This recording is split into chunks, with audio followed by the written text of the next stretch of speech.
This podcast is brought to you by North Carolina's electric cooperatives.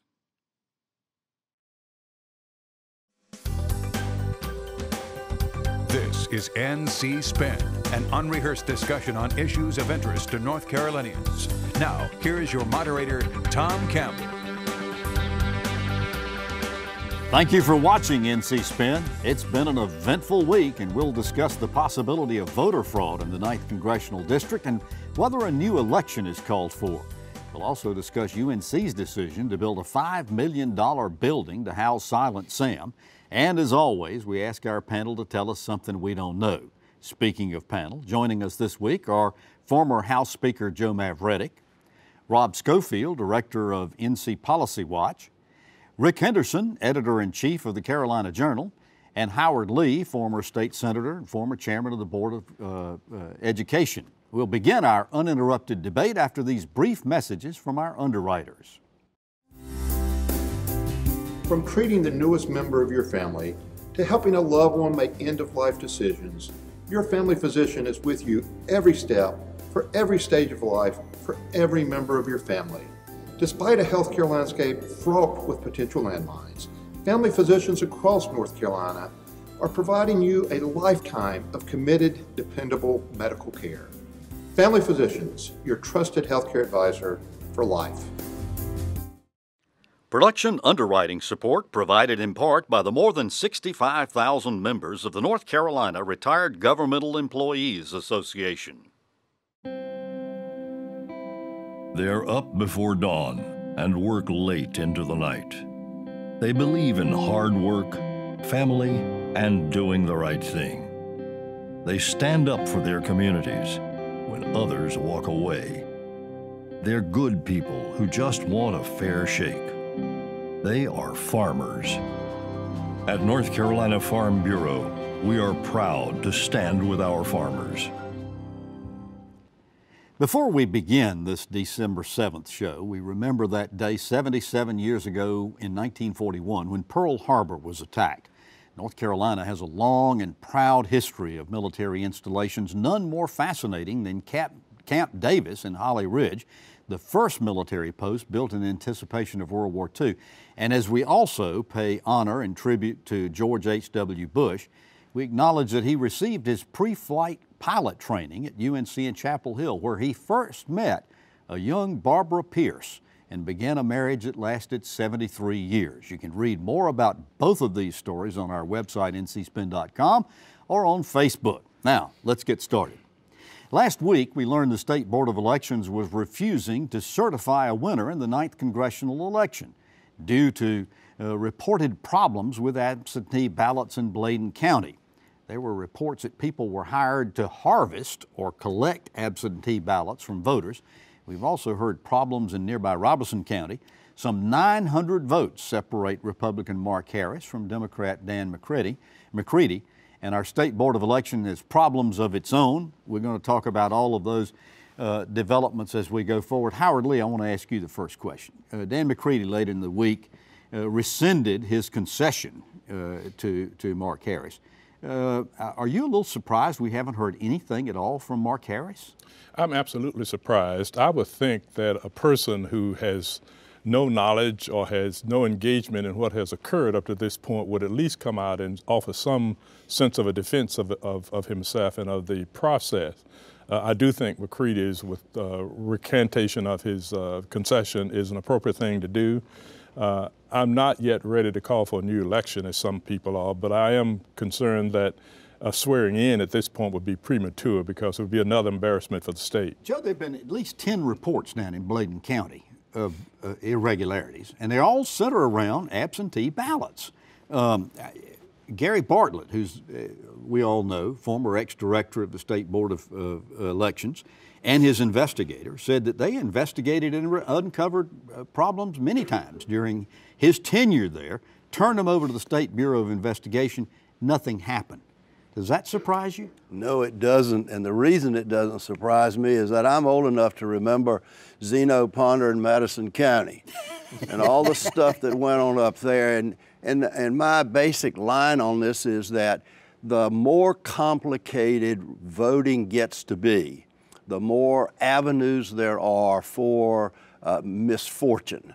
And I don't think this is anything new, and I'm concerned that the media has not delved into an issue about party participation, who was in power locally, and who won or lost locally. And I'd like to see that for about the last 20 years. Speaking of parties, Rob, the state Republican Party, which at first was sort of saying, no, we don't think anything went on here. We think Mark Harris ought to be seated and certified and so forth like that. They're now calling for a full investigation, only what they want is they want a separate task force named instead of going through the State Board of Elections. Let's just play what if. If you were going to do that, who should be on that task force? And how should they go about this investigation? You know, I don't have any idea how you could create such a task force. It doesn't make any sense. We've got a State Board of Elections and Ethics Enforcement. It's in power. It's there. It maybe should have some more staffing, maybe some more resources to do this kind of thing. But I mean, I don't know. I guess you could pick some of the most esteemed members of the North Carolina populace and somehow set them up in some sort of blue ribbon panel. I can think of 5 people right yeah, here. maybe we could do it. Yeah. We do it today. But Rick, they're saying that the State Board of Elections can't handle this. Is there any reason to substantiate this other than the fact that the courts have said the way the board is now constituted is unconstitutional and technically their terms have expired? Well, that's one argument. The other argument is that the former chairman of the State Board had to resign because of partisan social media activity. His successor, Joshua Malcolm, is someone who's been on the board. Who's on the board, has been a little aggressive about some of his commentary. But here's the problem: the State Board of Elections has to be in place. We have now a statutory authority for elections to be handled by a state board, which will probably be reconstituted. Maybe the governor and Senate leader and the Speaker of the House will spend the weekend huddled up in the snow taking care of that. Well, the legislature is introducing new legislation to reconstitute this board. But the question I want to ask, though, I'll ask you this too. The Republicans basically have the Board of Elections that they wanted because it's 4 Democrats, 4 Republicans, and 1 unaffiliated. Well, the thing about the question of the task force to begin with is that if they wish to have Governor Cooper convene a task force to go backward looking and see what's happened in previous elections and also to offer maybe some guidance and insight about what to do looking forward to prevent these sorts of irregularities from happening in the future, fine. But the 9th District should stand on its own and the people who are in place should take care of it. But shouldn't that come from the Attorney General's office or SBI or something? Let me go back to what Howard said. I was involved in a special election when we were redistricted in 1981, and it took a year and a half to settle all of that stuff. I won with a little over 200 votes, and one of my contemporaries got 174 votes. So a special election is a joke. But it's going to happen. There's no doubt it's going to happen. I was getting ready to say that the evidence here is just, Howard, is just really, okay. The 9th District had the highest percentage of absentee ballots of any district in the entire state. Statewide, 24% of those ballots requested were not returned. In Robeson County, it was 64% of the absentee ballots not returned. In Bladen County, it was 40%. When you look at the votes from the absentee ballots, Mark Harris got virtually all the votes, and McCready got very few of them. Isn't that prima facie proof that we've got a problem here? Well, there's no question about it. And as Joe said early on, we go back and have quite a history on this process. So we know that it's liable to happen, and certainly has in this case happened. I think that if we don't see this as a problem, I don't know when in the world we're going to ever what is going to constitute a problem? Yeah, absolutely. I don't think there's any question about it.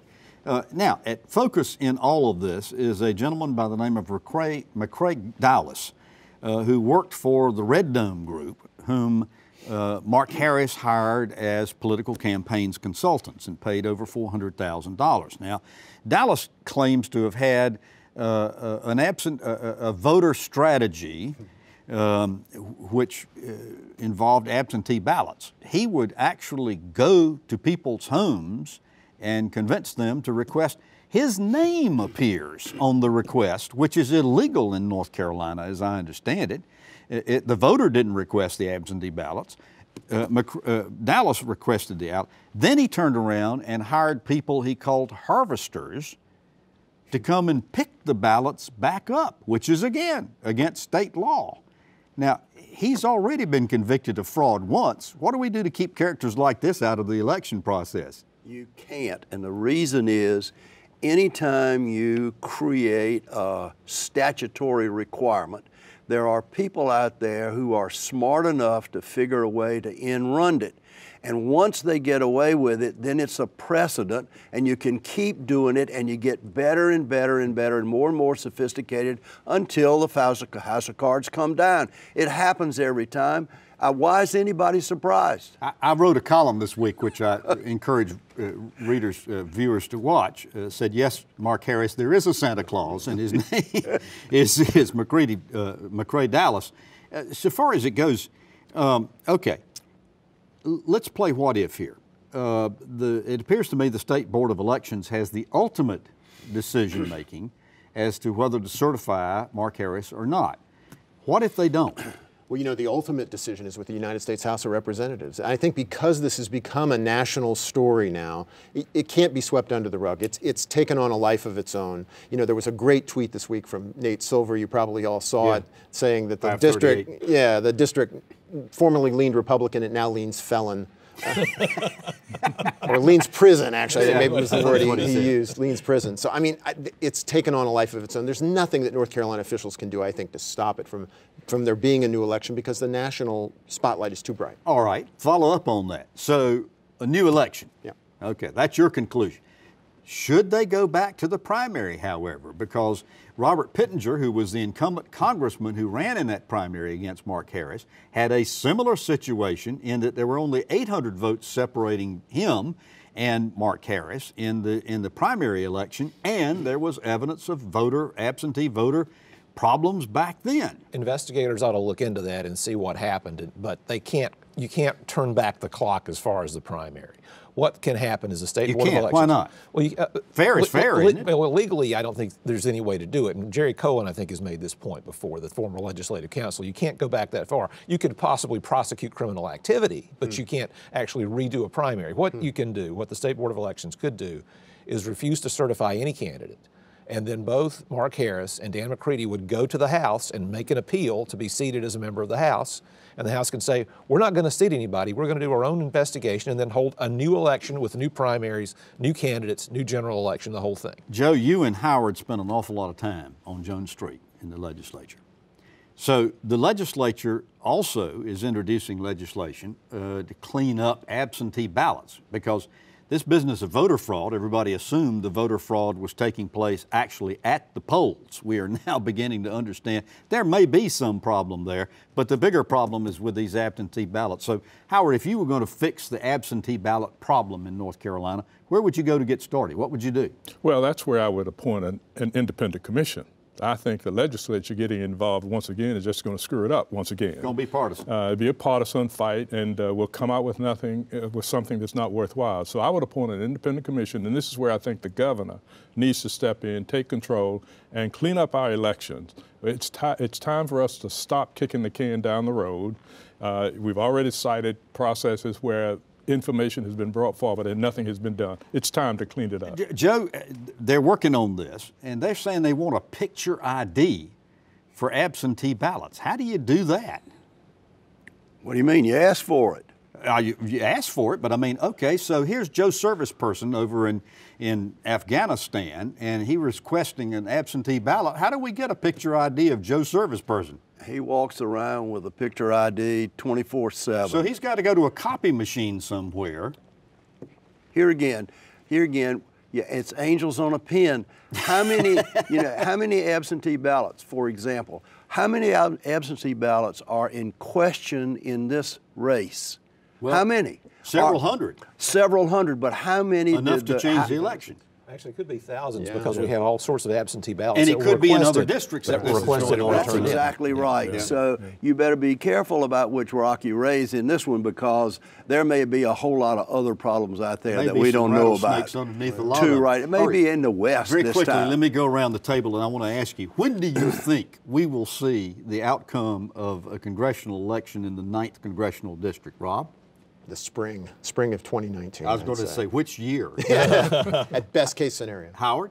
I'm saying the spring of 2019, because I think there just has to be another election based on what I know. Joe? 6 to 8 months. 6 to 8 months. Rick? That sounds about right to me, because if there has to be a second primary, then we won't have the general election until June or July. So in the meantime, the 9th District's not going to have a congressional representative? We're going to leave Robert Pittenger there? No. Or? Okay, one other thing. Whoever wins, if there is a special election, will win with less than 15% of the eligible vote. Wow, interesting. Let me transition and pivot, as they say in politics. UNC Chancellor Carol Folt said the university really wanted to get the Silent Sam decision right. The Board of Trustees for Chapel Hill proposed building a $5.3 million building to house the statue, saying it would require some $800,000 a year to staff and maintain it. Joe Mavretic, judging by the reactions, it doesn't appear this decision pleased anybody. Many still believe it should be returned to its original site. Others say it shouldn't be anywhere near the campus. What's your response to Chapel Hill's decision? Well, it troubles me. A disclaimer, I'm a graduate of the University at Chapel Hill, and I'm a life member of the Alumni Association.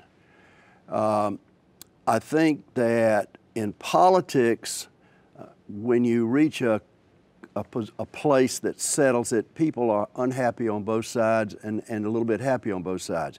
This is not one of those cases. This is a win-lose case. This is a war. Or how about a lose-lose? Well, this is a war. This is a win-lose case, and it's visceral. This is not objective. This is visceral. I'm a bit concerned that the leadership at Chapel Hill has taken the soft solution. I don't think that what they propose is going to fly, number one, and number two, it's really a scab on a problem that's keep being picked, and sooner or later, blood's going to flow. The trustees say, wait a minute, we're bound by a state law. We have to restore this on the campus. Now, and we can move it based on safety and security and so forth like that. Do you buy that reasoning for deciding to put it on the very edge of the campus at UNC? No, I don't. I've never seen any realistic connection between Silent Sam and educating students. And first of all, I'm not one who felt that Silent Sam should necessarily become the central focus based on removing it from the campus. It's an historical artifact, and we should probably have left it alone, but we didn't. Now that it's down, put Silent Sam somewhere out of sight at some place other than the university and let him rest in peace. Rick, Tom Goolsbee is a member of the Board of Governors who ultimately is going to have this dumped in their lap, says that moving it anywhere except where it was is violating the state law, and he calls the decision that the folks in Chapel Hill made sheer cowardice. And the only way to abide by the law is to re-erect it where it was. What do you think of Goolsbee's remarks? I think he's interpreting the law a little bit too strictly. I mean, I think that this is a situation in which the Board of Trustees have looked at reality and have decided we've got to do something. It's got to stay on campus because the General Assembly is our main funder and we can't offend them too much. And so they are going to put this in Odom Village, the old student family housing area, where there was going to be some sort of welcome center or museum. This is a way to make this happen. Now, had they put this Silent Sam back on his pedestal, left him there, I would imagine that the cost of protecting Silent Sam from future rabble and other upsetting things would be more than $800,000 a year. And also another thing too, I don't think that a dime of taxpayer money is going to go to this. I think it's going to be $800,000 a year. It's going to be raised privately. Rob, there are people saying that what's going on here is that there are folks trying to rewrite history.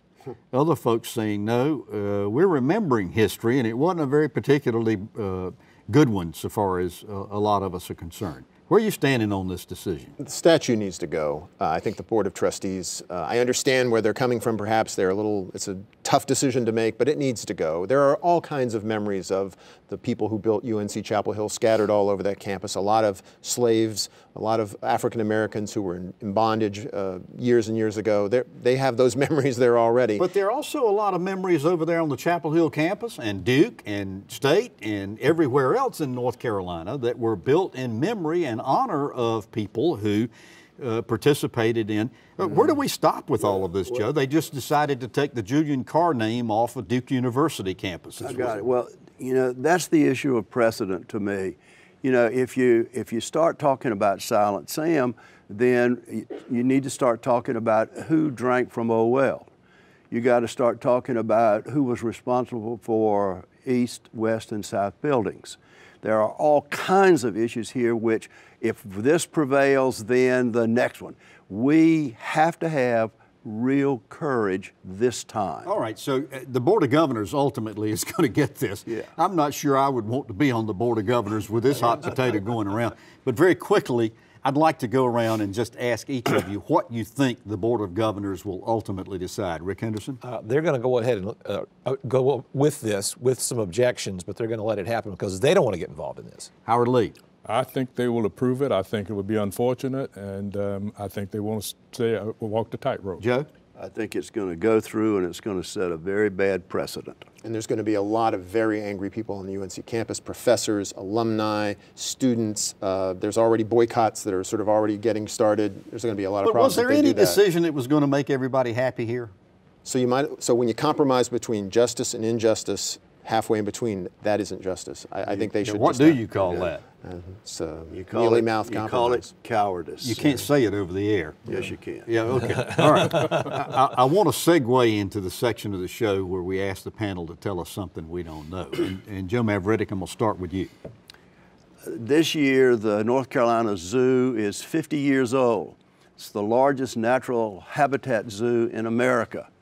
The General Assembly, led by Republicans, devoted $35 million for the third continent, which is Asia, and the Zoo Society is going to try to raise $10 million, not as a match, but in addition.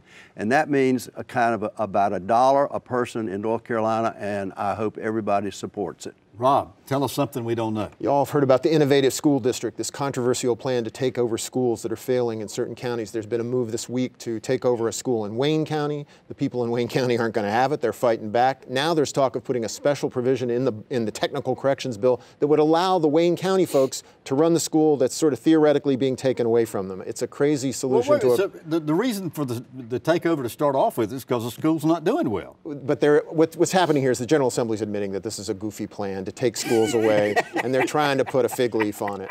And I don't think it's going to work, but I think that's where they're headed. The General Assembly may be another place that I'm glad that I'm not right now. Yeah. Rick Henderson, tell us something we don't know. We're talking a lot about UNC, and next week probably will be Margaret Spelling's last meeting with the Board of Governors, and it could be pretty interesting because we not only have a silent Sam, but she could give her farewell address at that point. She is going to go out with a bang, is she not? Probably so. Howard Lee, tell us something we don't know. Well, I watched with great interest the services in honor of former President George H.W. Bush, one of the last members of the greatest generation. And I was reminded of another person who died while I was giving a speech in 1972 in Jacksonville, Florida, Master Sergeant Hashmark Johnson, a black person who was a part of that great generation. Was it your speech that caused him to die? Well, I hadn't made the speech yet, but it was his death that caused me not to make a great speech. But I just have to believe that we should feel so grateful for people who have served, given so much of themselves, and I hope that the present generation can see its calling to be as high as that of the greatest generation. There were some just incredible visuals during the course of that ceremony, and I think Republicans and Democrats alike had to come together and say we may not have liked his politics, we may not have been of his party, but he was a great one, the greatest generation. Absolutely. Yeah. Well, I've got one too this week. Terry Van Dyne, who is a state senator from Asheville, is going to announce next week that she is going to be a candidate for the Democratic nomination for lieutenant governor in North Carolina. We said the 2020 elections are getting started. They're getting started, and Terry is going to be one of the ones who kicks it off. So just remember that you heard it here. Well, you've heard our spin on the issues of the day. To stay informed all during the week, sign up for our free weekly email newsletter and give your feedback while reading my weekly column. Visit our website, ncspin.com, or catch NC Spin on Facebook, and join us next week when we'll have more balanced debate for the Old North State. Until then, stay informed and watch out for the spin.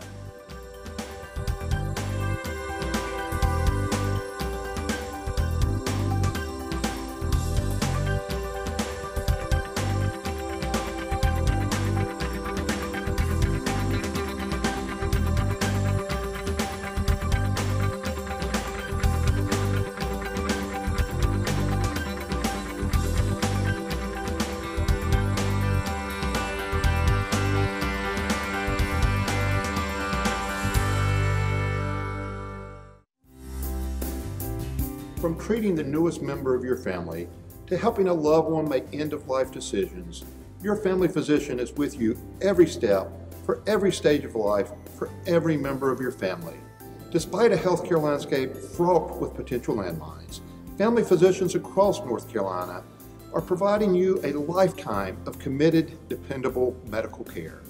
Family Physicians, your trusted healthcare advisor for life. Production underwriting support provided in part by the more than 65,000 members of the North Carolina Retired Governmental Employees Association. They're up before dawn and work late into the night. They believe in hard work, family, and doing the right thing. They stand up for their communities when others walk away. They're good people who just want a fair shake. They are farmers. At North Carolina Farm Bureau, we are proud to stand with our farmers. North Carolina Channel is made possible by the financial contributions of viewers like you who support the UNC TV network.